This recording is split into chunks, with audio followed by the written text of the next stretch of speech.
श्री शिवाय नमस्तु भयम। हर हर महादेव। कैसे हैं आप सब? देखिए, आज का यह वीडियो बहुत ही खास होने वाला है। आप सभी लोग जानते हैं कि 18 मई 2024 यानी कि वैशाख शनिवार के दिन दशमी आ रहा है दोस्तों।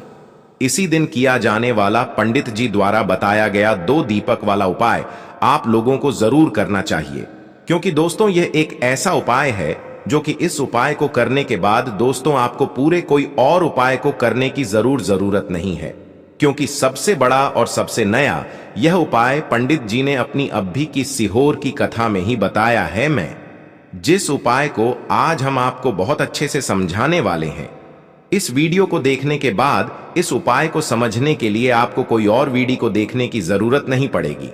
तो चलिए दोस्तों, उपाय को शुरू करते हैं। देखिए, यह शनिवार दशमी दिन इतना खास होता है, इतना महत्वपूर्ण होता है। देखा है कभी कभी बड़े बड़े पूजा पाठ अनुष्ठान से जो मनोकामना पूर्ण नहीं होते। 18 मई 2024 यानी कि शनिवार दशमी के दिन वैशाख दशमी एक छोटे से उपाय करने से ही आपकी मनोकामना पूर्ण हो जाती है। और बहुत सारे लोगों ने इस उपाय को किया भी है और उनको इस उपाय को करने का फल भी जरूर मिला। अगर आप लोग भी इस उपाय को 18 मई 2024 यानी कि शनिवार दशमी के दिन करना चाहते हैं, तो आप इस उपाय को पहले अच्छे से समझ लेना, सुन लेना, उसके बाद करना ना। आपको इस उपाय का फल जरूर मिलेगा और इस उपाय को कर लेने से आपके घर में चाहे किसी भी प्रकार की दुख और समस्या क्यों ना चल रही हो, आपको उसका कारण भी नहीं पता है कि भाई यह समस्या किस कारण से चल रही है। उसका कुछ भी कारण हो सकता है, जैसे पितृदोष हो सकता है या किसी भी तरह का मंगल दोष भी हो सकता है, और भी बहुत तरह के दोष होते हैं। कुछ भी हो सकता है, पर आपको इस उपाय को करने के लिए अपने दोष को पता लगाने की भी जरूरत नहीं है। 18 मई 2024 यानी कि वैशाख शनिवार दशमी के दिन इस 2 दीपक वाला उपाय को आप लोगों को कर लेना है। यह एक ऐसा उपाय है जिस उपाय को अगर किसी विशेष दिन पर किया जाए तो भाई उस विशेष दिन का जो है वह तो हमें मिलता ही मिलता है, पर हमने उस दिन पर इस 2 दीपक वाला उपाय को किया है तो हमें उससे भी बड़ा फल मिलता है, और फल बहुत जल्दी मिलता है, क्योंकि आप इस उपाय को बहुत ही बड़े और विशेष दिन पर कर रहे हो। क्योंकि 18 मई 2024 यानी कि वैशाख शनिवार दशमी के दिन दशमी बहुत ही ज्यादा बड़ा होता है। इसीलिए दोस्तों, आज की इस वीडियो में हम आप लोगों को 2 दीपक वाला उपाय समझाएंगे, जिस उपाय को करने से अगर आपकी किसी भी प्रकार की मनोकामना है, किसी भी प्रकार की दहक और परेशानी है, सबसे ज्यादा समस्याएं आपके जीवन में ही है। अगर आपको धन प्राप्ति नहीं हो पा रहा है, रुपए पैसे की, आपके घर में लगातार दिक्कत परेशानियां चलती चली आ रही हैं, आपका व्यापार, आपकी नौकरी अगर अच्छे ऐसे नहीं चल रहे हैं, जिसकी वजह से घर में लगातार आर्थिक समस्याएं बनी रहती हैं, घर का कोई ना कोई सदस्य अगर बीमार रहता है, आपस में एक दूसरे से लड़ाई झगड़ा होता रहता है, किसी की अगर बनती नहीं है, तो पूज्य गुरु जी ने कहा है कि जब आपके जीवन में ऐसी परिस्थितियां आ जाएं कि आप एक एक रुपए खर्च करने से पहले कई बार सोचने लगे हो, आपको धन प्राप्ति अगर नहीं हो पा रहा हो, तो आपको सिर्फ और सिर्फ 2 दीपक वाला उपाय वैशाख शनिवार दशमी दिन से शिवलिंग के सामने एक ऐसा विशेष उपाय करना है जो आपकी इन सारी समस्याओं को सिर्फ 7 दिन के अंदर ही समाप्त कर देगा। तो चलिए जानते हैं इन विशेष उपायों के बारे में। लेकिन उससे पहले जो भी मेरे भाई मेरी प्यारी बहनें आज चैनल पर पहली बार आए हैं या मेरी आवाज आज पहली बार सुन रहे हैं, अगर आप भी महादेव के सच्चे भक्त हैं तो वीडियो को लाइक और चैनल को सब्सक्राइब जरूर कर लें। दोस्तों, यह वाला जो उपाय है ये किसको करना है, तो देखो, घर का जो बड़ा और मुख्य सदस्य होगा उसी व्यक्ति को यह वाला उपाय करना है। अब वह बड़ा व्यक्ति मुख्य रूप से घर की माताएं बहनें होंगी तो ज्यादा बेहतर होगा। मतलब कि घर की जो बड़ी माताएं बहनें होंगी, अगर वह यह वाला उपाय करेंगी तो ज्यादा अच्छा होगा। देखिए, दशमी जो है, दशमी का पर्व बहुत ही महत्वपूर्ण माना जाता है। पूज्य गुरु जी ने अपने शिव महापुराण की कथा में शनिवार के दिन करने के लिए 3 ऐसे विशेष उपाय बताए हैं जो आपके जीवन में चल रहे समस्त संकटों को समाप्त करने के लिए है, सारी परेशानियों को दूर करने के लिए है। गुरु जी कहते हैं कि शनिवार के दिन 2 दीपक या फिर काले तिल के दाने से की दिए जाने वाले यह उपाय आपके जीवन में चल रही धन की समस्या को समाप्त करते हैं। आपके जीवन में सारे संकटों को समाप्त करते हैं, रुपए पैसों की प्राप्ति करवाते हैं, व्यापार अच्छे से चलता है और आपके नौकरी में किसी भी प्रकार की समस्या नहीं आती है।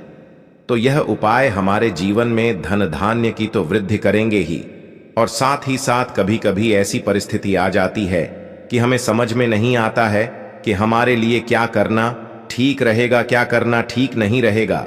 तो ऐसी स्थिति के लिए पूज्य गुरु जी ने कहा कि आपको सिर्फ 2 दीपक वाला उपाय, ये विशेष उपाय जरूर कर लेना चाहिए। तो चलिए जानते हैं पूज्य गुरु जी द्वारा बताए गए सबसे पहले उपाय के बारे में। इस उपाय के लिए आपको 2 दीपक ले लेने हैं। दीपक आप चाहे तो मिट्टी के ले लें या फिर आप अपने घर पर शुद्ध आटा मारकर उसका भी दीपक तैयार कर सकते हैं। इस दीपक में आपको लंबी रुई की बत्ती का प्रयोग करना है। दोनों दीपक में आप लंबी रुई की बत्ती का प्रयोग करेंगे। पूज्य गुरु जी ने कहा कि यह उपाय उन लोगों को करना है जिन्हें अपने जीवन में धन धान्य की वृद्धि करनी है, रुपए पैसों की प्राप्ति जिनको करनी है, माता लक्ष्मी की कृपा जिन्हें अपने जीवन में प्राप्त करनी है, उन लोगों को यह विशेष उपाय करना चाहिए। देखिए, लंबी रुई की बत्ती आपने दोनों दीपक में प्रयोग कर ली। फिर इसी के साथ आपको प्रयोग करना है इसमें शुद्ध देसी घी का। दोनों ही दीपक में आप शुद्ध देसी घी का प्रयोग करेंगे। फिर सबसे आखिर में आपको इन दोनों दीपक में 11 एक काले तिल के दाने डालने हैं। ओम नमो भगवते वासुदेवाय इस मंत्र का स्मरण करते जाइए और 11 काले तिल के दाने एक दीपक में डाल लीजिए तथा 11 काले तिल के दाने दूसरे दीपक में डाल लीजिए। काले तिल के दाने भगवान विष्णु के पसीने से उत्पन्न हुए हैं, इसलिए यह काले तिल के दाने वाला उपाय हम लोगों को शनिवार के दिन या फिर एकादशी के दिन जरूर करना चाहिए। देखिए, अब आपको इन दोनों दीपक में से सबसे पहला दीपक लेना है और यह दीपक लेकर आपको पहुंच जाना है अपने घर पर तुलसी जी के पौधे के सामने। माता तुलसी के पौधे के सामने पहुंचकर आप सबसे पहले थोड़े चावल जमीन में डाल लीजिए और फिर उन्हीं के ऊपर ये दीपक रख लीजिए। ये दीपक आपको जमीन में ऐसे ही नहीं रख देना है, थोड़े से चावल के दाने डालने हैं और फिर उसके बाद ये दीपक रख देना है। इस दीपक की जो लंबी रुई की बत्ती है उसका मुख आप उत्तर दिशा की तरफ करेंगे। उत्तर की दिशा में आप इस दीपक की बत्ती को रखते हुए इसे प्रज्वलित कर दीजिए और कम से कम 11 बार ओम नमो भगवते वासुदेवाय इस मंत्र का स्मरण कर लीजिए और साथ ही साथ ओम महालक्ष्मी नमः इस मंत्र का भी स्मरण कर लीजिए। दोनों मंत्रों का 11 बार स्मरण कर लीजिए और इस दीपक को प्रज्वलित कर लीजिए। साथ ही साथ आपके जीवन में जो धन की समस्या चल रही उसको दूर करने की आप भगवान नारायण से तथा माता लक्ष्मी से प्रार्थना कर लीजिए। इसके बाद आप जो दूसरा दीपक लेकर आए हैं इसको लेकर पहुंच जाइए। किसी भी पीपल के वृक्ष के नीचे शनिवार का दिन है और शनिवार के दिन पीपल के वृक्ष में साक्षात लक्ष्मी नारायण का वास होता है, इसलिए यह दूसरा दीपक आपको पीपल के वृक्ष की जड़ के आसपास कहीं पर रख देना है और फिर से 11 बार ओम नमो भगवते वासुदेवाय तथा 11 बार ओम महालक्ष्मी नमः इन दोनों मंत्रों का 11 बार स्मरण कर लेना है। और धन की जो कामना आपने अभी माता तुलसी के सामने बोली थी वही कामना आपको यहां पर फिर से बोल देनी है। गुरु जी कहते हैं कि शनिवार के दिन जो भी व्यक्ति इन 2 स्थानों पर दीपक प्रज्वलित करना प्रारंभ कर देता है तो उसके जीवन की सारी दरिद्रता समाप्त हो जाती है, सारा आर्थिक संकट समाप्त हो जाता है, जीवन में धन धान्य की प्राप्ति होती है और उसके जीवन से कभी भी माता लक्ष्मी निराश नहीं होती है। तो दोस्तों, इस विशेष उपाय को आप धन प्राप्ति के लिए जरूर करिएगा। अब जानते हैं पूज्य गुरुजी द्वारा बताए गए दूसरे खास उपाय के बारे में। यह उपाय भी आपकी समस्त मनोकामनाएं को परिपूर्ण करने के लिए है। देखिए, इस उपाय के लिए सबसे पहले आपको एक लोटा जल ले लेना है। लोटा आप तांबे का ले लीजिएगा और जल आप अपने किचन से ले लीजिएगा। अब यह सिर्फ एक लोटा जल लेकर आपको पहुंच जाना है पीपल के वृक्ष के नीचे।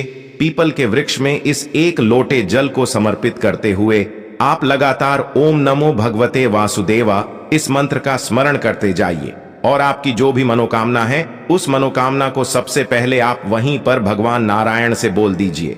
देखिए, ये एक लोटा जल आप पूरा पीपल के वृक्ष की जड़ में समर्पित कर दीजिए। भगवान नारायण के बहुत ही प्रिय मंत्र ओम नमो भगवते वासुदेवाय इस मंत्र का स्मरण करते जाइए और फिर अपनी मनोकामना बोल दीजिए। इसके बाद उसी पीपल के वृक्ष के नीचे जो पीपल का टूटा हुआ पत्ता पड़ा है उसको आप उठा लीजिए, या फिर अगर पत्ते नहीं पड़े हैं तो आप पीपल के वृक्ष से एक पत्ता तोड़ लीजिए, जल से उसे शुद्ध कर लीजिए और यह लेकर आप अपने घर आ जाइए। अब आपको इसी के साथ थोड़ा सा शहद ले लेना है और साथ ही साथ 11 काले तिल के दाने ले लेने हैं। आप चाहे तो आधा चम्मच शहद ले लें या फिर 1 चम्मच शहद ले लें। फिर इसी के साथ 11 काले तिल के दाने ले लेने हैं और फिर से 1 लोटा जल ले लेना है। अब यह 3 सामग्री लेकर आपको शिवालय पहुंच जाना है। पूज्य गुरुजी ने यह उपाय बताते समय कहा था कि हरि और हर को प्रसन्न प्रण करने के लिए, यानी हमारे महादेव और हमारे भगवान नारायण को प्रसन्न करने के लिए शनिवार के दिन करने वाला यह उपाय सर्वश्रेष्ठ है। इस उपाय से आपकी बड़ी से बड़ी मनोकामना परिपूर्ण होती है। महादेव और भगवान नारायण आपकी समस्त मनोकामनाओं को परिपूर्ण करते हैं और आपके जीवन में भी सुख समृद्धि आती है। देखिए, यह सारी सामग्री लेकर आप शिवालय पहुंच गए। आप शिवालय पहुंचने के बाद सबसे पहले आप जो पीपल का पत्ता लेकर आए हैं उस पीपल के पत्ते की चिकनी साइड में आपको शहद लगा देना है। पूरे चिकनी साइड में आपको शहद लगाते जाना है और लगातार श्री शिवाय नमस्तुभ्यम मंत्र का स्मरण करते जाना है। फिर आपने जो शहद लगाया है उसी के ऊपर यह 11 काले तिल के दाने रख देने हैं। काले तिल के दाने जब आप इस शहद लगे हुए पीपल के पत्ते में रखेंगे तो ये चिपक जाएंगे। अब आप इस पीपल के पत्ते को अपने हाथ में रखिए और आपकी जो भी मनोकामना है, जो मनोकामना अभी आपने पीपल के वृक्ष में 1 लोटा जल समर्पित करते हुए कही थी, वही मनोकामना आपको यहां पर शिवलिंग के सामने फिर से बोल देनी है। मनोकामना बोल दीजिए और श्री शिवाय नमस्तुभ्यम का स्मरण करते हुए ये पीपल का पत्ता आप शिवलिंग के ऊपर समर्पित कर दीजिए। ध्यान रखिएगा, पीपल के पत्ते की चिकनी साइड वाला हिस्सा, यानी जिस तरफ आपने शहद और काले तिल लगाए हैं वो हिस्सा शिवलिंग में टच करेगा। सामने जैसा आपको वीडियो में दिखाया जा रहा है ठीक ऐसे ही पीपल का पत्ता आपको समर्पित कर देना है। इसके बाद आप जो 1 लोटा जल लेकर आए हैं उसको धीरे धीरे इसी पीपल के पत्ते के ऊपर समर्पित करते जाएंगे तथा लगातार शिव महापुराण के मूल मंत्र श्री शिवाय नमस्तुभ्यम का स्मरण करते जाएंगे। पूज्य गुरुजी ने कहा कि शनिवार की कोई भी तिथि हो, किसी भी शनिवार के दिन जो व्यक्ति इस उपाय को कर लेता है तो उसकी मनोकामना हमारे महादेव तथा हमारे भगवान नारायण की कृपा से बहुत ही जल्द परिपूर्ण हो जाती है। तो दोस्तों, अपनी मनोकामना को परिपूर्ण करने के लिए आप इस उपाय को जरूर करिएगा। अब जानते हैं पूज्य गुरु जी द्वारा बताए गए तीसरे और सबसे आखिरी उपाय के बारे में। यह उपाय आपके जीवन में चल रहे समस्त संकटों को, समस्त परेशानियों को समाप्त करने के लिए है। देखिए, इस उपाय के लिए आपको सबसे पहले 11 काले तिल के दाने ले लेने हैं। इसी के साथ आपको ले लेनी है 5 काली मिर्च। 5 काली मिर्च के साथ आपको लेना है 7 लौंग। आप जो भी लेंगे वह फूल वाली होनी चाहिए, टूटी हुई नहीं होनी चाहिए, खंडित नहीं होनी चाहिए। सिर्फ ये 3 सामग्री आपको लेना है और इन तीनों सामग्री को आप अपनी हथेली में दाहिने हाथ यानी राइट हैंड की हथेली में इन तीनों सामग्री को रखिए और अपनी मुट्ठी बंद कर लीजिए। और फिर यह पूरी सामग्री लेकर आपको अपने घर के हर एक कोने में घूम जाना है। आप अपने घर के हर एक कमरे में घूम जाइए, छत में घूम जाइए, हर एक जगह पर घूम जाइए और लगातार घूमते हुए आपके जीवन में जो भी समस्या चल रही है उसका स्मरण करते जाइए तथा महादेव से उस समस्या को दूर करने की प्रार्थना करते जाइए। बस आपको ध्यान रखना है कि आप किसी भी अशुद्ध यानी अपवित्र स्थान वाली जगह पे इसे लेकर नहीं जाएंगे। जैसे आप किसी भी बाथरूम में इसको लेकर नहीं जाएंगे। फिर यह सामग्री लेकर आपको शिवालय पहुंच जाना है। अब यह सारी सामग्री आप लेकर शिवालय पहुंच गए। उसके बाद यह पूरी सामग्री आपको शिवलिंग के ऊपर समर्पित कर देना है और लगातार श्री शिवाय नमस्तुभ्यम का स्मरण करते जाना है। सामग्री समर्पित करने के बाद 11 बार श्री शिवाय नमस्तुभ्यम मंत्र का स्मरण कर लीजिए और आपके जीवन की जो भी समस्या है, जो भी संकट है, आपके जो भी कार्य रुक जाते हैं, जिन भी कार्यों में आपको सफलता नहीं मिल पाती है, आप अपने जीवन से नकारात्मक ऊर्जा को समाप्त करना चाहते हैं या कोई भी संकट समाप्त करना चाहते हैं, तो महादेव से प्रार्थना कर लीजिए और फिर उसके बाद वापस अपने घर आ जाइए। पूज्य गुरु जी ने कहा कि शनिवार के दिन जो भी व्यक्ति इन 3 सामग्रियों से शिवलिंग का श्रृंगार कर देता है तो उसके जीवन के सारे संकट महादेव की कृपा से बहुत ही जल्दी समाप्त हो जाते हैं। तो दोस्तों, यह थे पूज्य गुरु जी द्वारा बताए गए कुछ बहुत ही खास उपाय जो आपको सिर्फ और सिर्फ शनिवार के दिन ही करने चाहिए। अगर आपको जानकारी अच्छी लगी हो तो वीडियो लाइक करिएगा। मिलते